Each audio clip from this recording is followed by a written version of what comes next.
যমুনায় যুগান্তকারী বৈঠকে জাতীয় নবম পে স্কেলের পূর্ণাঙ্গ গ্যাজেট প্রকাশ। ন্যায্য বেতন, মানবিক ভাতা ও মর্যাদাপূর্ণ অবসর সরকারি চাকরিজীবীদের নতুন ভোর। যাতায়াত ভাতা ৫,০০০ টাকা, চিকিৎসা ভাতা ১০,০০০ টাকা। প্রিয় দর্শক, সম্মানিত সহকর্মী এবং প্রজাতন্ত্রের কর্মঠ সরকারি কর্মকর্তা কর্মচারীবৃন্দ, আজকের এই দিনটি কোনো সাধারণ দিন নয়। আজকের এই ঘোষণাটি কোনো কাগজে প্রজ্ঞাপন নয়। এটি লাখো সরকারি চাকরিজীবীর দীর্ঘ অপেক্ষা, চাপা কষ্ট আর ন্যায্য অধিকারের স্বীকৃতি। আজকের এই দিনটি হঠাৎ করে আসেনি। এটি এসেছে দীর্ঘ অপেক্ষা, চাপা ক্ষোভ, নীরব সহনশীলতা এবং অব্যক্ত কষ্টের ভেতর দিয়ে। যমুনায় আজ যে বৈঠকটি অনুষ্ঠিত হয়েছে সেটি কোনো সাধারণ সভা ছিল না। ঘরের ভেতরে ছিল না উচ্চস্বরে বক্তৃতা, ছিল গভীর নীরবতা, সংখ্যার হিসাব, জীবনযাত্রার বাস্তব চিত্র আর কর্মচারীদের মুখের অদৃশ্য ভাষা। বন্ধুরা, বিস্তারিত আলোচনা যাওয়ার পূর্বে এখনও যারা চ্যানেলটি সাবস্ক্রাইব করেননি, এখনই চ্যানেলটি সাবস্ক্রাইব করে বেল বাটনটি অন করে দিন। আজ যমুনায় অনুষ্ঠিত হয় একটি অত্যন্ত গুরুত্বপূর্ণ ও সিদ্ধান্তমূলক বৈঠক। এই বৈঠকে উপস্থিত ছিলেন পে কমিশনের শীর্ষ প্রতিনিধি, অর্থ মন্ত্রণালয়ের নীতি নির্ধারকরা, প্রশাসনের অভিজ্ঞ কর্মকর্তারা। দীর্ঘ আলোচনার পর তথ্য উপাত্ত ও বাস্তবতা বিশ্লেষণ করে জাতীয় নবম পে স্কেলের পূর্ণাঙ্গ গ্যাজেট প্রকাশের সিদ্ধান্ত চূড়ান্ত করা হয়। এই বৈঠকে একটি বিষয় ছিল মুখ্য: কিভাবে একজন সরকারি কর্মচারী সম্মান নিয়ে বাঁচবেন এবং নিরাপদে অবসর নেবেন। নবম পে স্কেল প্রণয়নে সরকার গ্রহণ করেছে বেতন অনুপাত ১.৪, অর্থাৎ পদমর্যাদা অনুযায়ী ন্যায্য ব্যবধান, নিচের গ্রেডের প্রতি বিশেষ সুরক্ষা, ওপরের গ্রেডের দায়িত্ব অনুযায়ী সম্মান। এই পে স্কেলে নির্ধারণ করা হয়েছে ১২টি গ্রেড। সর্বনিম্ন বেতন ৩৫,৫০০ টাকা, সর্বোচ্চ বেতন ১,৮০,০০০ টাকা।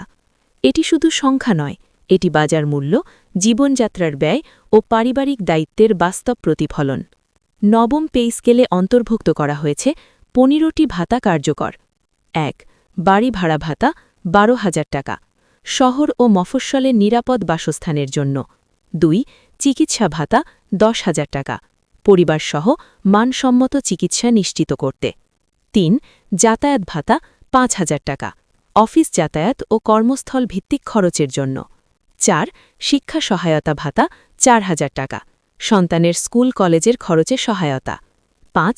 উৎসব ভাতা মূল বেতনের ৫০%, বছরে ২ বার, ধর্মীয় ও জাতীয় উৎসব উদযাপনে। ৬.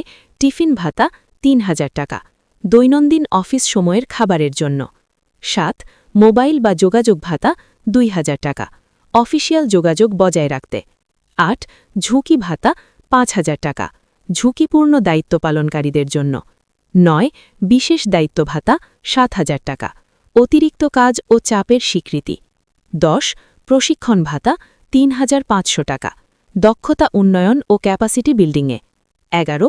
পোশাক ভাতা ৬,০০০ টাকা, বার্ষিক, দাপ্তরিক পোশাক রক্ষণাবেক্ষণে। ১২. ভ্রমণ ভাতা, সরকারি কাজে দেশের ভেতরে ও বাইরে সফরের জন্য। ১৩. বদলি ভাতা, বদলিজনিত পারিবারিক চাপ মোকাবিলায়। ১৪. আপ্যায়ন ভাতা ২,৫০০ টাকা, দাপ্তরিক অতিথি ও বৈঠক ব্যবস্থাপনায়। ১৫. প্রযুক্তি সহায়তা ভাতা ৪,০০০ টাকা, ল্যাপটপ, ইন্টারনেট ও ডিজিটাল কাজের জন্য। এই পে স্কেলের সবচেয়ে মানবিক দিক: শেষ বেতনের ৯০% হারে পেনশন ভাতা। এর মানে অবসরের পরও সম্মান, চিকিৎসা ও পারিবারিক নিরাপত্তা। কারো কাছে হাত পাততে হবে না। বৈঠকের গুরুত্বপূর্ণ সিদ্ধান্তসমূহ: বেতন ও ভাতার বাস্তবসম্মত সমন্বয়, নিম্ন গ্রেডের কর্মচারীদের সুরক্ষা, পেনশন ব্যবস্থার শক্ত ভিত্তি, ধাপে ধাপে বাস্তবায়নের রোডম্যাপ, ভবিষ্যতে স্বয়ংক্রিয় রিভিউ ব্যবস্থার প্রস্তাব। প্রিয় সহকর্মীবৃন্দ, এই নবম পে স্কেল কোনো অনুগ্রহ নয়, এটি আপনাদের ঘাম, সময় ও নিষ্ঠার ন্যায্য প্রতিদান। আজ যমুনায় যে সিদ্ধান্ত নেওয়া হয়েছে তা শুধু বেতন বাড়ায়নি, বাড়িয়েছে আত্মসম্মান, নিরাপত্তা আর ভবিষ্যতের আস্থা।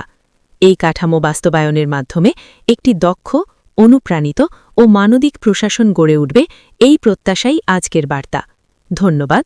জয় হোক ন্যায্যতার, জয় হোক প্রজাতন্ত্রের কর্মীদের।